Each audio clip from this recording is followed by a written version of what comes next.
Hello again. Second live stream of the day. This time I'm talking about some of those fragrances that I'm looking forward to wear in this upcoming season. So fragrances that will help me pass this cooler months and make them more tolerable and less depressing, because I love heat, I love summer. Hi Ulti Prime, hi Monty. Hey, hi everybody. So I was saying some fragrance that will help me feel less depressed during these colder months that are coming. I've selected some of the more under the radar fragrances, not the usual mainstream, not mainstream, but my usual fragrances. I'm not talking about Kouros, about Anteus or Habit Rouge or Egoist. These are less talked about fragrances, but I thoroughly enjoy them. And hi Joe! And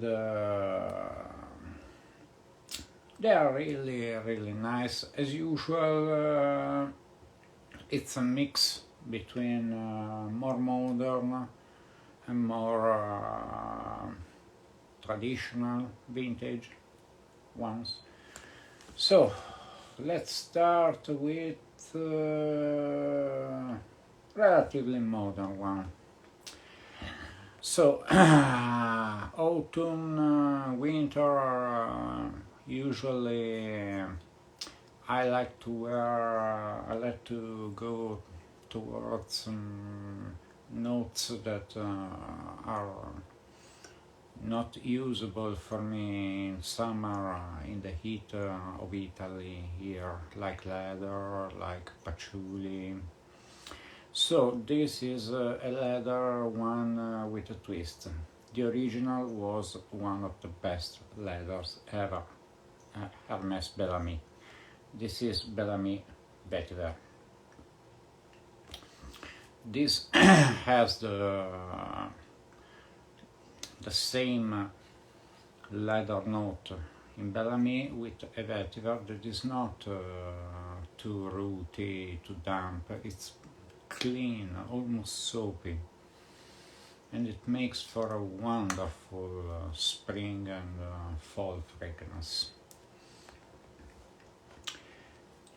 Going to more traditional and old style one of my favorite brands, Hermes, but this is not the usual Havana or Aramis or Tuscany per Uomo.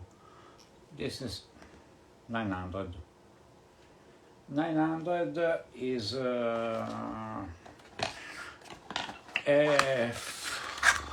basically it's a rose heavy fragrance, like I said before. I'm not talking about Egoist or Habit Rouge today, which are the other rose heavy fragrances, but 900 is really nice. It has the traditional Aramis DNA with this floral art, which is composed of a rose, of course, jasmine, lily of the valley, iris, and a light touch, what for me is a light touch of an animalic civet in the base. Not very animalic, but still noticeable. Back to relatively modern ones. This is an Anish house from Italy, everybody will know them. Acqua di Parma, Colonia Intensa. This is to me the best of the brand. This is a fantastic fall or spring mid-season fragrance. To me it bridges the gap between Eau Sauvage Eau de Toilette, which I use mostly in summer, and Eau Sauvage Parfum, which I use in cooler months. It doesn't smell exactly like an Eau Sauvage. This is more in the ballpark or sort of Old Spice, Creed Viking sort of scent. To me, it bridges the gap between those two perfectly. Oh, back to vintage, since we were speaking about Eau Sauvage, another fragrance which of course can bridge the gap between the two is this one, Oswald Extreme. This has the traditional Eau Sauvage DNA with an heavy dose of lavender. This is a fantastic scent for the in-between seasons. It's not like that Acqua di Parma, it's different. This is very heavy on lavender. It's more traditional. Acqua di Parma is more modern take on the genre. But this is wonderful. Another one, which is another flanker. If you know me, you know I can't make a list without a Guerlain fragrance. So this is Vetiver Extreme. This has it's not extremely different from your traditional vetiver. It has a strong anise, almost licorice note in the opening and throughout all the life of the fragrance. This is a fantastic take on vetiver. This is the original DNA but modernized.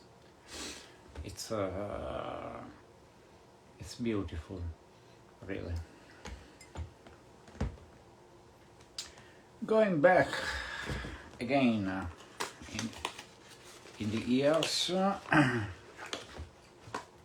we'll go to 1993 with the last good Paco Rabanne fragrance. It's the original Excess. This is a traditional green fougere, very spicy, actually in the heart.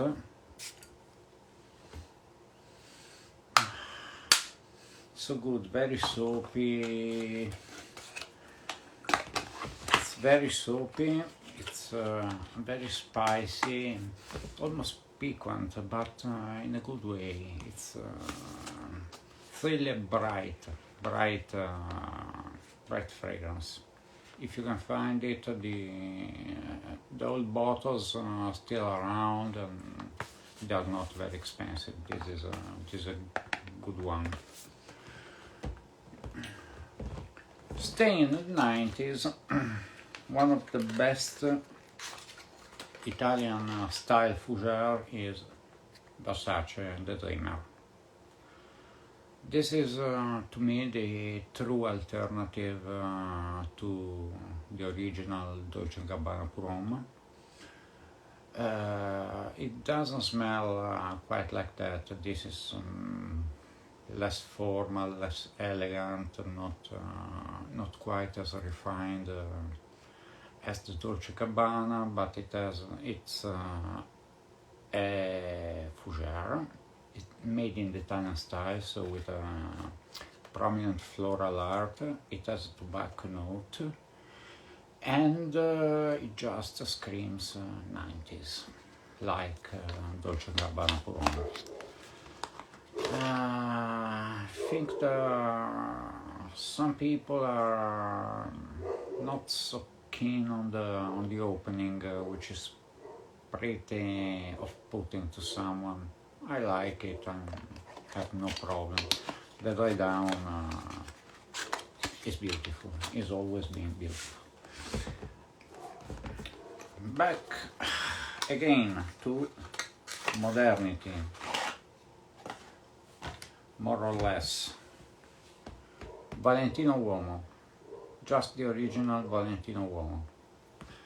This was made to be a competitor to the original Dior Homme.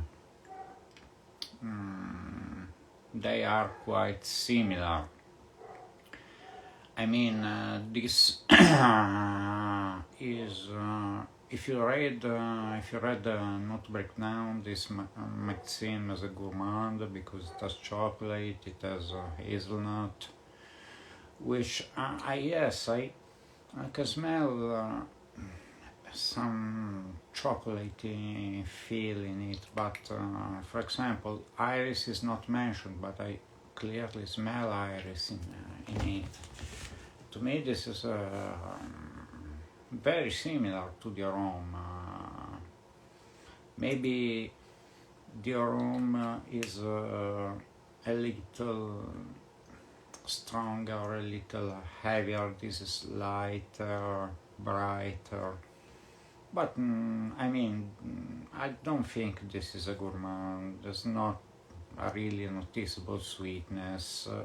It's good. It's really good. And, if you like the Dior Homme original style, you for sure like this one as well. And this is also less expensive if you can find it, but it's still around. Last one, modern one. Oh, this is one of my favorites. This is the unsung hero of the brand. The fragrance nobody is talking about. They always talk about Declaration, about Pasha, but they're not talking about L'Envol de Cartier. This is basically an honey heavy fragrance, very sticky but not sweet. They managed to keep the stickiness of the honey without with the smell of honey, but without the unpleasant sweetness it might have. And this has one of the most beautiful, absolutely beautiful woody dry downs I ever smelled in a fragrance since forever. This is a fantastic fragrance and nobody's talking about it. So, this has been my roundup of fragrances that will help me to feel less depressed and sad in this upcoming cooler months. I hope you liked it. See you tomorrow for another first impression video. Bye.